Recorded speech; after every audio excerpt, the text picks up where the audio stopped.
Good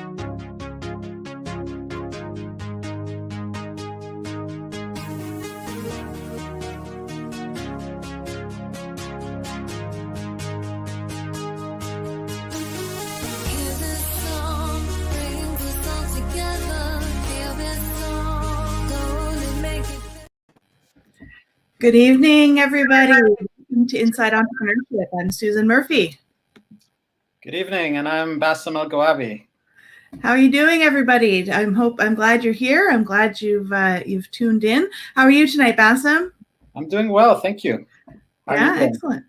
I'm good. I'm having a nice week. I'm on vacation this week, so it's been relaxing, which is nice. But this is fun for me. This is my fun time and my interesting time of the week when we get to interview and talk to really interesting people and talk to each other about entrepreneurship. And tonight we're going to kick off the show by talking about mentorship, and I think it's going to be a really interesting topic. So. Yeah, when Bassem, this was your idea to present this, and I think mentors are a really, really important component of being in business, of being a business person, and maybe we can start off by talking a little bit about the kinds of characteristics. Well, first of all, I want to invite people to comment and ask questions. If you have your own take on entrepreneurship, on mentorship, on anything we're going to be talking about today. A little bit later, we're going to have a special guest on the show, so we'll bring him in a few minutes. But maybe we'll start off by talking about mentorship in the sense of what characteristics a good mentor possesses. What do you think? What do you think makes a good mentor, Bassem? Well, I mean, I've had the good fortune of finding several mentors over the years. A lot of them through academics, So, so I would count you as a mentor as well. And later we started working together a little bit on some creative projects, right? So a good mentor would be, I guess, someone and like specific to the person. For me, looking for a mentor would be someone who's kind of doing what you're trying to do, right? So if it's so for instance, like between me and you, like you've been running a digital creative agency for the past 17 years, right? Mm-hmm. So back when I was taking your class in 2014. I would ask you questions because you would talk about your experience, right?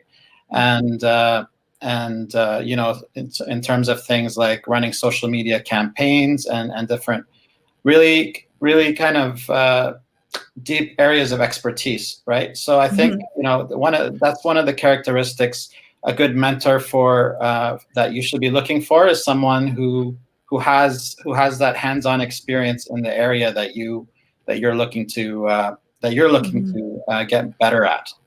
Yeah, definitely. I remember when I was first starting out, and I went back to school in '97, and I took interactive multimedia program, and then I got into working for a training company, and the women who were running that company, I really looked up to as mentors because they were doing what me and my business partner wanted to do, right? Where they were successful. They had a successful training company. They had lots of students. And I wasn't going into building a training company necessarily, but I would watch, how they interacted with each other as business partners, and the fact that it was women running the business was really important to me. So I got so much out of that relationship because I aspired to be what they were doing, right? So it made that mentorship between the two of them and myself really, really valuable to me because I just aspired to. I'm like, I want to do this so badly, and they picked up on that. They understood that, and they were able to help. And I think that was a really critical factor in getting me over that hump of being scared to go into business for myself because I'd always worked for other people, and watching them grow and expand their company and succeed with their company, really I watched very closely and I asked so many questions. And I think that's one of the things that's really critical about having a mentor is that you have to just be able to be willing to ask lots of questions and understand those answers that are coming back to you and be able to apply them, right? Exactly. So exactly, yeah. Yeah. So what does a mentor help you accomplish? What's so great about mentorship relationships? And maybe I'll kick this one off, because I think that that when you have a good relationship with a mentor, they can really help you accomplish your goals, right? They can help you, first of all, to lay out and get clarity on what your goals are. And then they can give you advice and give you feedback and give you, opinions about how things can play out, different scenarios based on their own experiences and that kind of thing. And I think that that's really a critical part about what a mentor can help you accomplish. What do you think?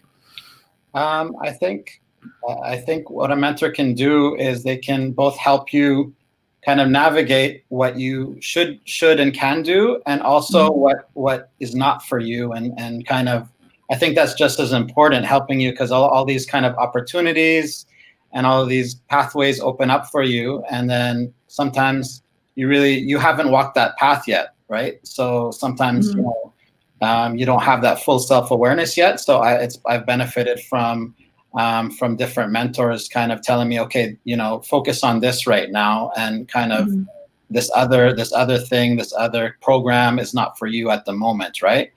So, and I think also, just in a more kind of general sense, a mentor can help you with your belief in yourself as well, right?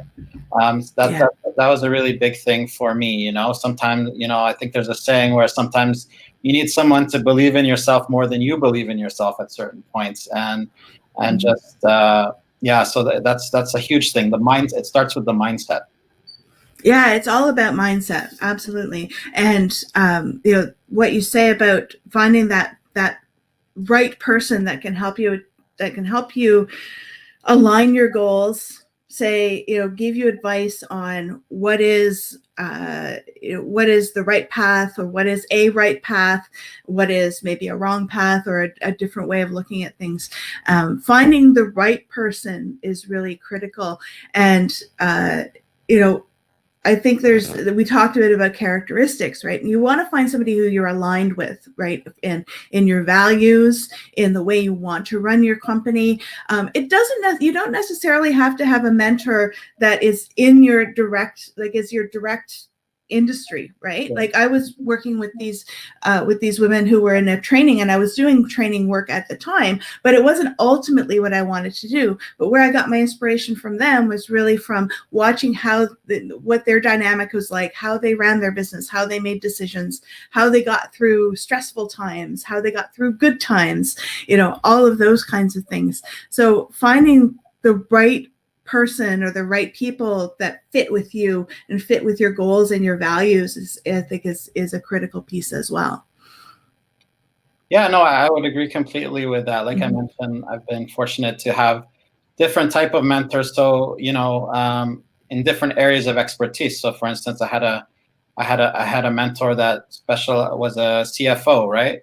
And that's not necessarily my prime interest, but like he was a mentor to other people, that was one of the things that he did. So there was all sorts of lessons and guidance that he could offer.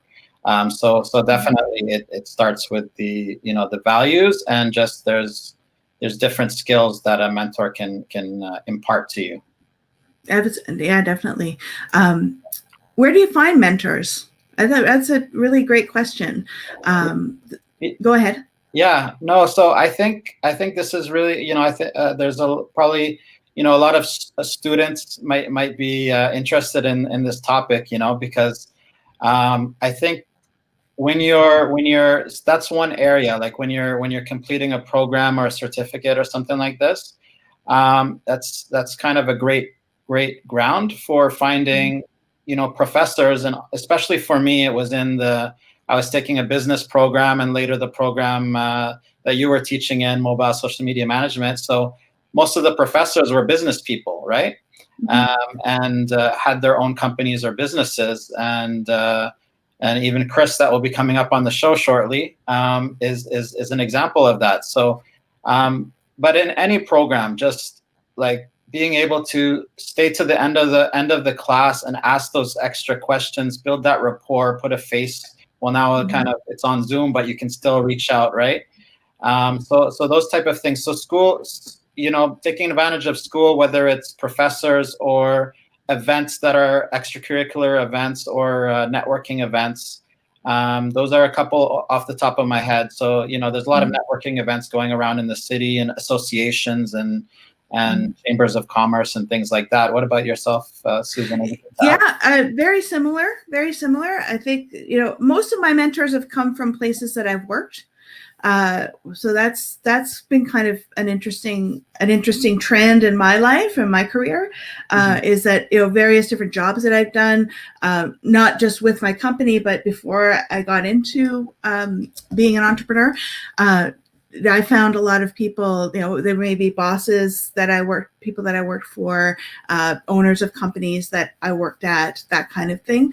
But also networking events is a great way. And it's harder to network these days with COVID, but there are still virtual events that happen. And, there's different ways that you can meet different people, and even on LinkedIn, there's the ability to sort of find people who share your interests and share your values and those commonalities. And, there are maybe some ways that you can maybe get an introduction to somebody through somebody else, or, something along those lines. So I think there's a lot.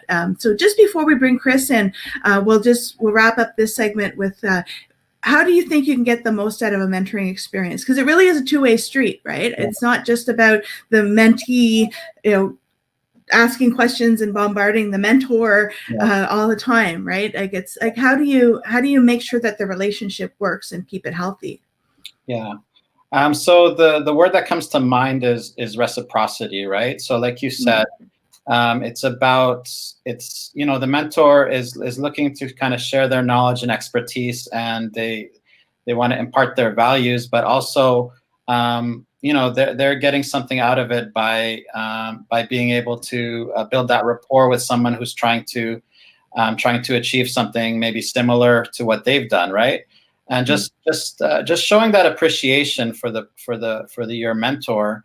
And I think the biggest compliment you can do is paying it forward, right? So when you feel you've gained enough from your mentor, gained a lot from your mentor, and you feel in a position to find a mentee, or somebody that you can appear, or somebody that you can pay it forward with, that's great as well. And also sometimes, it's happened where, there's opportunities for a creative collaboration with your mentor, or even a business venture as well. That's happened before as well. So that's my take on it.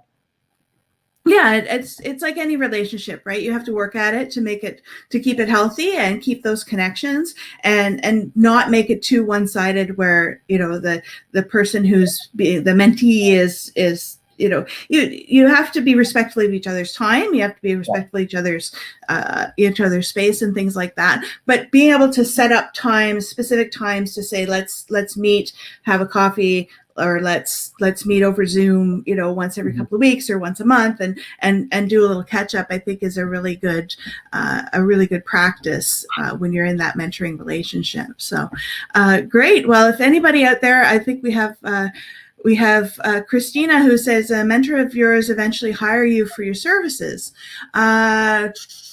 Yes. My first job that I was talking about with the training company, they actually hired me out of the program that I was taking at Algonquin. So that mentoring relationship started even before I left school, and then it just continued to grow. Yeah. How about on your side? Likewise, it's happened. It's happened a couple of times in terms of, like I was mentioning, like a business venture. So early on, when I started my company, the coordinator of the program I was in, John Willman, we teamed up on a digital communication event, right? So this was something sponsored by the college, right? So we secured some funding from the college for this, and also so it was a win-win, and we were promoting that program at the time. So that's one example, and there's been a couple of other examples as well. Yeah. So it is possible, absolutely, to have that aspect of the relationship as well. All right. Well, I think that was a good chat, and I think now is time to bring on our special guest. We're going to be talking about serial entrepreneurship, and our guest, Chris Castillo, is an entrepreneur, an author, and an educator, and we'll get him to tell us a little bit more about himself. I'm going to just add him in here. And good evening, Chris. How are you doing today? Good, thank you. Good evening. Good evening. Welcome to the show. Start off by telling us who you are and what you do. Yeah, sure. So, so my name is Chris, and I'm an entrepreneur. I also teach at Algonquin College. I also do presentations and seminars. I'm an author, and so I write books. And I'm also a musician. I was just just jamming just before I came up to do this event. Awesome. I'm a musician too, so I'm right there with you. It's a great. I find it a great stress release, and I find it's just a great creative outlet when you're working all day and you come home and you can just sort of sit down with the guitar or sit down with some music and off you go. So that's wonderful. I wanted to start off by I was reading your bio, and it talks about how you're a serial entrepreneur, and that's kind of what we're talking about today. So what do you think makes somebody want to become a serial entrepreneur? What made you want to become a serial entrepreneur? Well, I think for me, the main reason why I became a serial entrepreneur is because I get quite bored quite easily with businesses. And so, you really got to look at your strengths and your weaknesses. And so I found that my strength was very much in the creative process. So I saw an idea, and then from there, create a business around it, get it going and market it, operate it.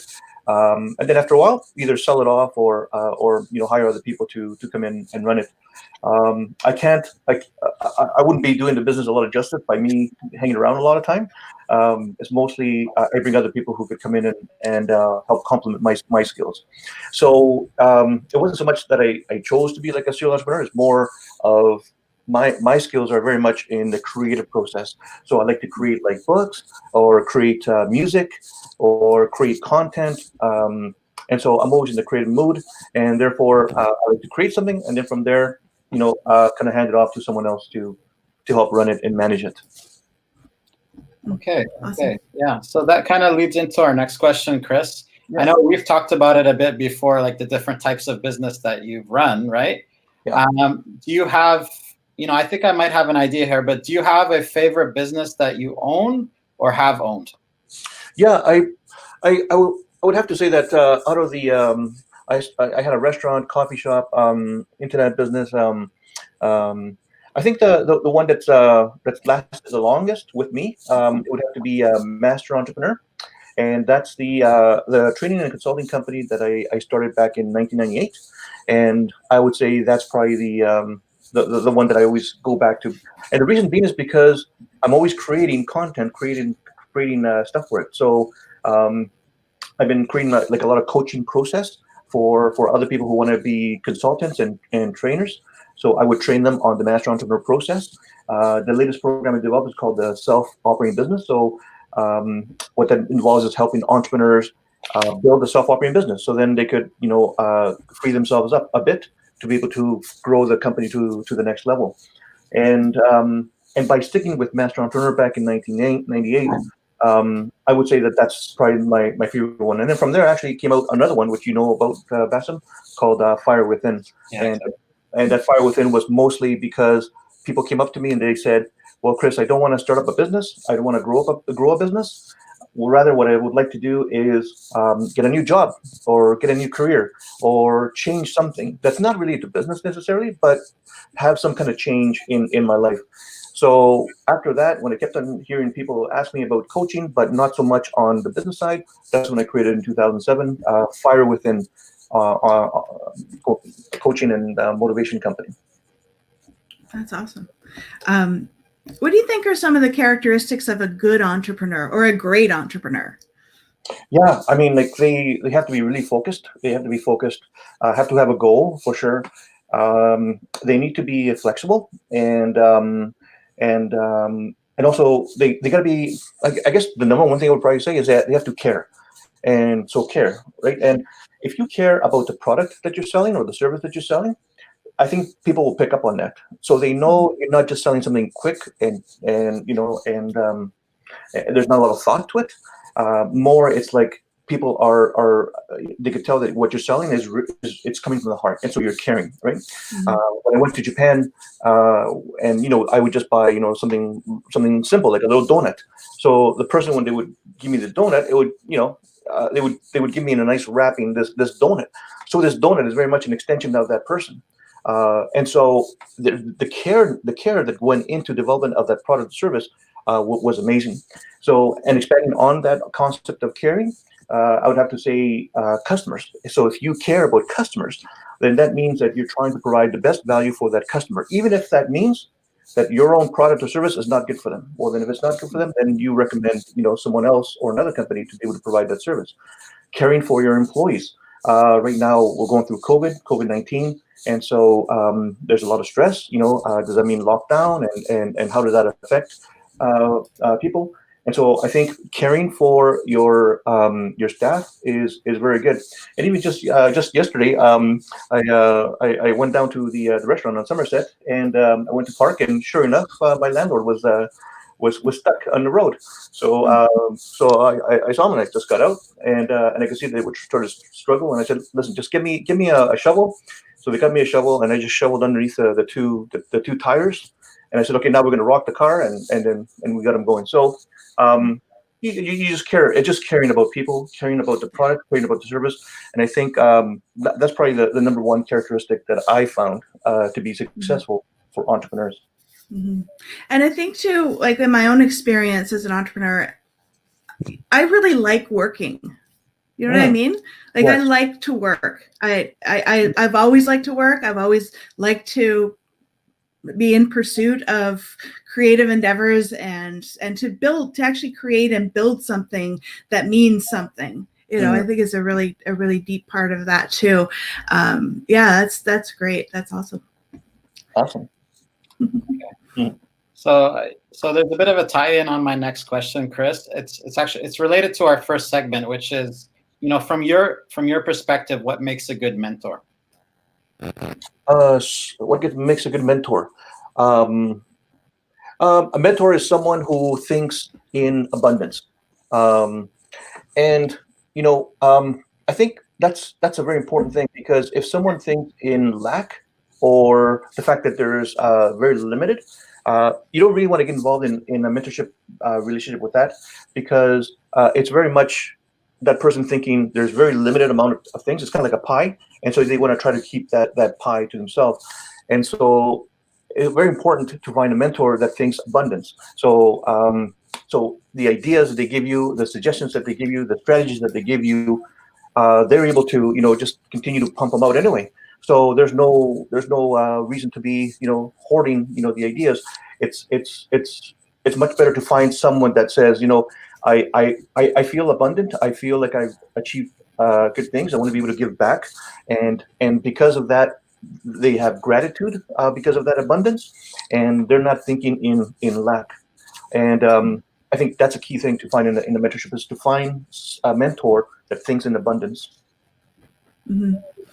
Yeah, that's so vitally important. I want to talk to you a little bit about your teaching, because it's an aspect that I'm really interested in, because I'm a teacher as well. And but how did you actually get into teaching? So did you start as a business person and then go into teaching, or did it happen the other way around? Yeah, it just happened the other way around. They just asked me. They said, "Hey, can you teach a course?" And I said, "Well, I never tried teaching before." And so, and it was a finance class, and they just needed someone really quickly. It had 3 days to it, and I didn't really know much about it. So I just said, okay, well, I'll just do it, right? Just as simple as that, right? Just an entrepreneur, you just gotta just do it. So I just went in there and I did it, and I got some really good questions from people. So, but then I learned really quickly. I'm like, that's a good question, Bassam. Susan, what do you think? So I deflected that question. Give me about 5 seconds to be able to think about the next response, right? So a key thing about entrepreneurs as well too is being able to think on the spot and come up with ideas, and so I kind of like stumbled upon that, and then I realized that I really do enjoy giving. I really do enjoy helping people, and I get and so from the mentee perspective, they receive like the support and the advice and that kind of thing. But from the mentor's perspective, or from, in this case, from the teacher's perspective, I also get a lot of energy from the students as well too. So it's a very symbiotic kind of a relationship that I kind of have. So we both feed each other. So they start talking and I start talking, and then we're coming up with ideas, and we're done on the board, and and then I just feel alive, and it's amazing. It's such a great feeling. It's such a great feeling to walk out of a classroom knowing that you've had that, like you said, that symbiotic relationship with, and you're getting something out of it just as much as they're getting something out of what you're teaching them. Yeah. And it's really. Do you think that teaching makes you a better business owner? Yes, 100%. I really also believe as well too that I think entrepreneurs are really good educators. They educate. And so with our automotive shop, people would come in to get their cars fixed.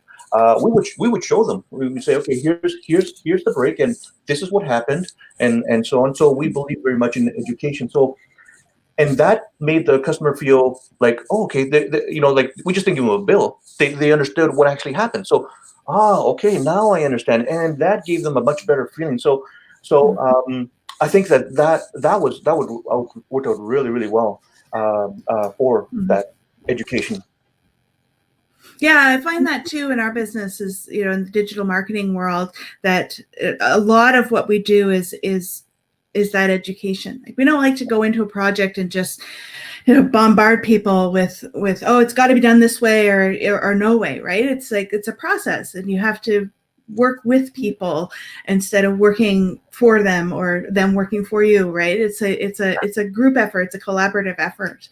And so that's also, and also in addition to that, teaching and that the advice that you're giving to people, because you're teaching them how to fish, right? You're not giving them a fish. You're teaching them to fish, right? So that they can have more self-reliance for the future. But one of the key aspects to that is something that I believe in, that is storytelling.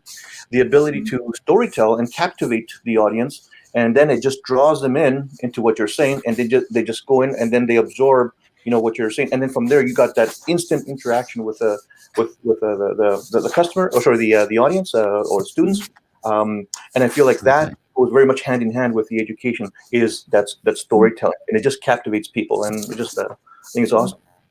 So entrepreneurs are good educators, teachers, and they're also great storytellers as well too. Yeah, absolutely. Speaking of storytelling, Chris, we mentioned the fact that you're an author, right? And you've authored a textbook, but it was kind of a different style. And tell us a bit about that, and maybe you can also tell us about your most recent book as well. Yeah, sure, for sure. So I'm a co-author in a book called Small Business and Entrepreneur's Plan. It's published by Nelson Publishing in Toronto. And so they published a textbook for the audience of university and college students across Canada. And so it's a great academic book that we actually use in my class for entrepreneurship at Algonquin College. So it's definitely a great book for that. And one of the aspects that we were just talking about entrepreneurs being storytellers, I came up with another book called Bucket of Wisdom. And so what it's about is a bunch of stories. Some are funny, and some are thought-provoking. They make you kind of think. And some are real, some are fictional. But out of those stories, there's 3 learnings from each of those stories. And so my hope is that I created the first volume of that called The Bucket of Wisdom. And there's 10 stories, and each story has 3 learnings. And then from there, I'm already almost finished the second volume, which will come out next year, and then the third volume, and so on. And so all I'm doing is just collecting stories. But out of those stories that are thought-provoking and some are funny, what are the 3 learnings that you get from? And I think that's very important, because the message is, whatever happens to you in your life, whatever happens to you in your business, whether it be good, whether it be bad, all you have to do is just take a step back and say, okay, what did I learn here? As simple as that. And then from there, you won already. Even though if you may have lost, you won, because you've gained enrichment into knowledge and wisdom in life and in business. Mm-hmm. Mm-hmm. Just before we wrap up, what kind of advice do you have for anybody who's an aspiring entrepreneur or somebody who wants to run their own business? What kind of advice do you give them? Yeah, for sure. The advice I would give them is number one, to ensure that there's a market need for your product and your service. At the end of the day, you got to provide something that people want. And if you're looking at the marketplace, seeing what product or service you're selling, if there's already someone already selling something similar, then you need to figure out how you can make your product faster, cheaper, more convenient for customers. And so you need to be able to innovate. And so if your goal is to go out there and start up a business, the first thing is we got to find out is what is the current problem in the marketplace. What are the opportunities to make an existing product or service better, faster, cheaper, and innovate for that? So I think that's the most important thing. And I know that maybe they've come up with a product that maybe their aunt says is amazing. Maybe their grandma says, "Oh wow, it's amazing." But at the end of the day, you got to have customers that open up their wallet and give you money at the end of the day. So is there a market for that product or service? And that's where the rubber hits the road, I guess. Is someone willing to open up their wallet and actually pay you for that product or service? Mm-hmm. Yeah, absolutely. It's at the end of the day, that's what it's about, right? It's about you gotta if you're gonna be in business, you gotta be able to make money and and keep that business surviving and thriving. Absolutely. So and there's nothing wrong, with making money as well too. Like I know some people have hangups about it, and I don't know, different I don't know, belief system or whatever. But at the end of the day, you got to be able to make money. And money is all it is just a realization or a result of a value that was created between you and the customer. That's all it was.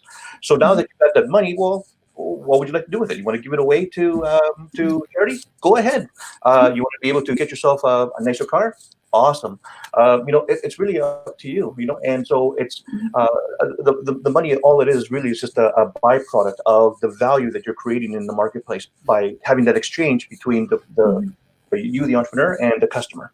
Yeah, one thing I always say is that if you can solve your customers' problems, then you will win in business, right? You have to be able to identify those problems and solve those problems for your customers. And it doesn't matter whether you run an ice cream shop or a digital strategy agency or what, but you always have to be able to solve that problem. So, yeah, great. Well, Chris, this has been a really great chat. I really enjoyed talking with you.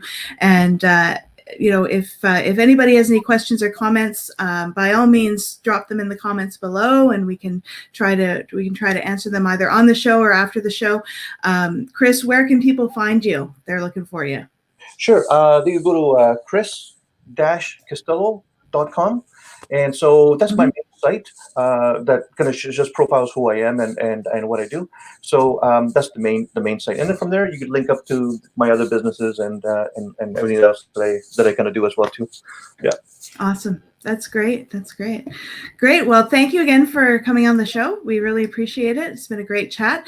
And we'll drop you out of the chat or drop you out of the conversation now. We'll wrap up the show, and I hope to talk to you again at some point. So best of luck with all your businesses, your many businesses, and have a great day. Thank you.